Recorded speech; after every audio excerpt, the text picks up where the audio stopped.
Hi there, my name's TheTrueNev, I'm the only me there is, and welcome back to the Satisfactory Non-series, episode 33 this time. Now, after the previous episode, where we explored the rocky desert and found some points of interest, but where we did not find the legendary Doggo Cave, I became disappointed, frustrated even.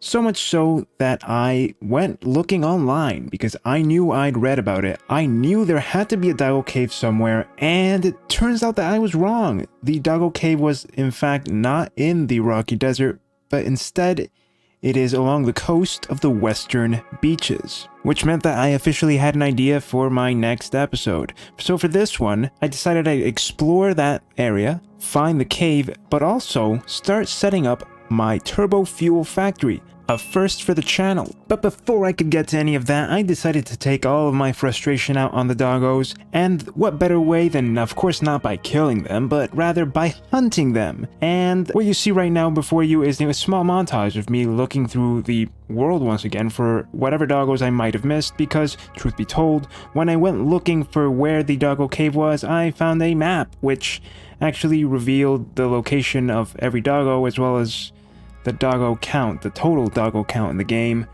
which also kind of disappointed me because I kind of wanted it to be a surprise, and don't worry, I won't ruin the surprise for you. But you know what, it's not about the destination, it's about the journey. So yeah, I went looking for them, and I gotta say that doggo hunting is incredibly tedious and a little bit annoying as well, just because, man, these guys are so jumpy. They run away at the slightest movement. You run too close to them, they run away. You jump near them, they run away. You have any other creature near them, they run away. Plus, even when they're not running away, they tend to scamper off in any which direction, including through shrubbery, which makes them even more difficult to find. And don't even get me started on their coloring. Because they are a naturally occurring red, if you're in any place like in certain parts of the rocky desert or other places with red shrubbery in them, that acts like a camouflage of sorts, making it even more difficult to get them. But none of that matters because in the end, I went through the world, through all the areas I'd already been through, and we ended up increasing our doggo count. I mean, after adjusting a bit for some places where I thought I had found doggos and others where I hadn't, from a total of 51 doggos to 100 doggos. Whew.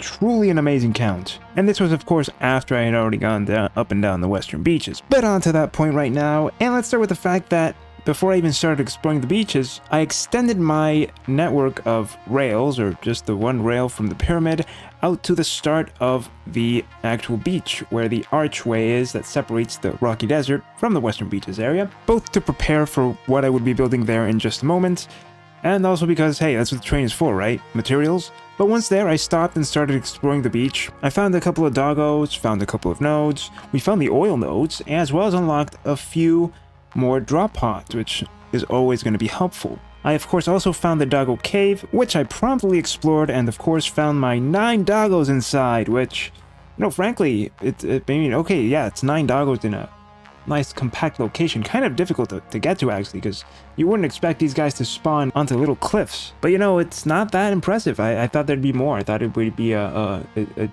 treasure trove of doggos, when in fact they don't even equal the full amount of doggos that I found all across the rocky desert. So once that was done, I knew I wanted to get started on the build, which is where the second half of this episode comes in, and I started with something that I was a little bit sketchy about, but I knew I needed to do anyway, which was accessing the bauxite node atop the arch separating the two biomes. And this is despite my insistence on not wanting to encroach on the red jungle just yet, but this was a necessity, so I went for it. After setting down the miner and trailing down my path of conveyor belts and lifts down the side of the cliff, we arrive at the first part of the factory, and this one is actually not as important as you might think, because the plan I have for this area is what many others have had for it in the past, Turbofuel of course, but I wanted to combine this with the last ammunition type, which would be the turbo rifle ammo, which does of course require a little bit of aluminium, which is where we are right now. And the first thing I actually set up was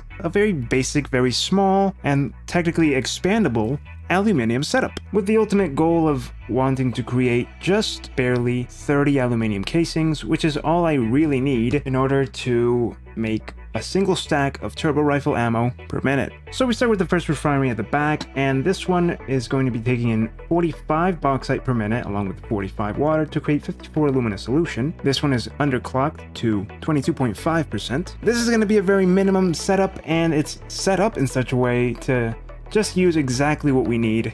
Nothing more, nothing less. The alumina solution would then go into the next step up on this sort of ladder-like factory into another underclocked refinery at 30% this time, and taking alongside 18 petroleum coke, which will come at a later date, to make 90 aluminum scrap per minute and 31.5 water. The scraps would go into these 3 smelters, also all underclocked to 50%, in order to make 45 aluminium ingots, which would then of course lead into the lone constructor at the end, which will take all 45 and turn it into exactly 30 aluminum casing. And that is actually the first part of the alternate recipe to make the turbo rifle ammo. And once this was built, I knew that I wanted to get started with the rest of it right away. And suddenly, trains, thousands of them.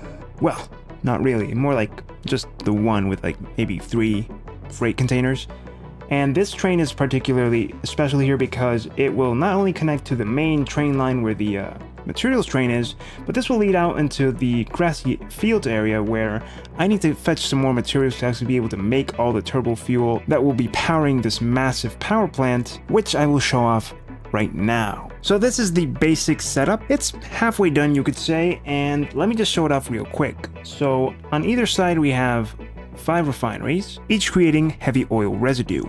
Part of this heavy oil residue will go into these 4 blenders, which will be making 400 fuel. The other half of the heavy oil residue will go into these refineries at the back, which will of course be making the petroleum coke for the aforementioned turbo rifle ammo factory. And then this row over here of 20 refineries is making the remaining heavy oil residue that is required to go alongside the fuel, the rest of the petroleum coke, and eventually the sulfur that I will bring in to make all of the turbo fuel in the 40 blenders in the back. Now, unfortunately, I'm all out of time for today, so I won't actually be able to show off the rest of it, but consider this a part 1 out of maybe 2 parts to finish building this power plant. And most likely for the next episode, I will just be heading off to find that sulfur, as well as making the black powder and the copper sheets needed to make the rifle ammo, to make the turbo rifle ammo.